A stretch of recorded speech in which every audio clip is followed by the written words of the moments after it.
સુરતના સરથાણામાં લૂંટેરી દુલ્હને વધુ એકને ફસાવ્યો। લગ્નના ત્રીજા દિવસે જ ઘરમાંથી હાથફેરો કરીને ફરાર થઈ હતી લૂંટેરી દુલ્હન પકડાઈ। સુરતમાં છાર સવારે લૂંટેરી દુલ્હન લગ્ન વાંચુઓને પોતાના શિકાર બનાવતા હોવાની ઘટનાઓ વારંવાર સામે આવતી રહે છે।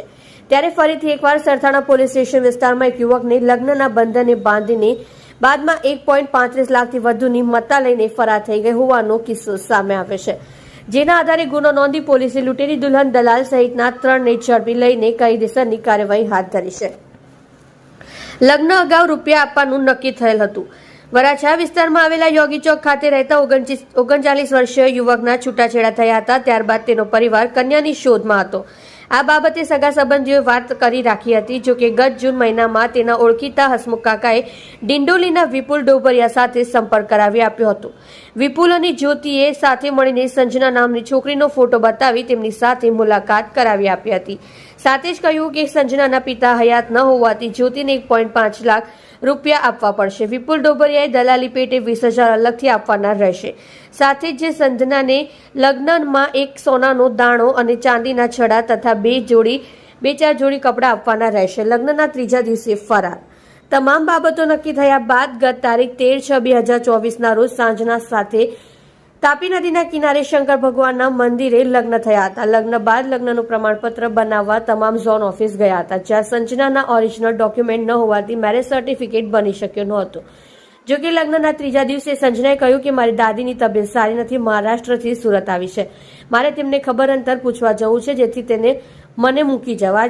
આથી સંજના સાથે લગ્ન કરનાર યુવક તેને ડિંડોલી સાઈ પોઈન્ટ સુધી બાઇક ઉપર મૂકી આવ્યો હતો। ત્યારબાદ સંજનાએ લગ્ન કરનાર યુવકના નાના ભાઈના પત્નીને ફોન કરીને કહ્યું કે હવે હું એ ઘરે આવવાની નથી। ત્યારબાદ લગ્ન કરનાર યુવકને છેતરાયા હોવાની જાણ થતાં જ તેણે પોલીસ સ્ટેશનમાં ફરિયાદ નોંધાવી હતી। ફરિયાદના આધારે પોલીસે સંજના, જ્યોતિ અને દલાલ વિપુલને ઝડપી લઈને કાયદેસરની કાર્યવાહી હાથ ધરી છે। અગાઉ કેટલા લોકો સાથે આ છેતરપિંડી કરી છે તેની તપાસ આગળ ધપાવી છે। સત્ય માટે હંમેશા સત્યની સાથે જોડાઈ રહો। આર સુરત ન્યૂઝ चैनल સાથે। सूरत शहर के सरथाना पुलिस स्टेशन में लास्ट 6 मंथ में एक अर्जी आई थी। जो अर्जी का अर्जदार था उसका नाम है विपुल भाई। तो उनकी अर्जी में ये था कि उनके साथ चीटिंग हुआ है। उनके साथ पैसे लेके उन्होंने पैसे देके जिस लड़की से शादी की थी वो लड़की शादी के 3 दिन बाद घर छोड़ के चली गई है और अब वापस आने का नाम नहीं ले रही। तो उसने सरथाना पुलिस स्टेशन में अर्जी करी। तो सरथाना पीए और उनकी टीम ने उसके पीछे काफ़ी मेहनत की और आज उन्होंने वो गैंग पकड़ ली है, जिसमें अभी 3 लोग मिले हैं। जो उसमें एक लड़का है जो विपुल डोबरिया करके है, जो दलाल का भी काम करता है और दूल्हे भी वो ढूंढता है।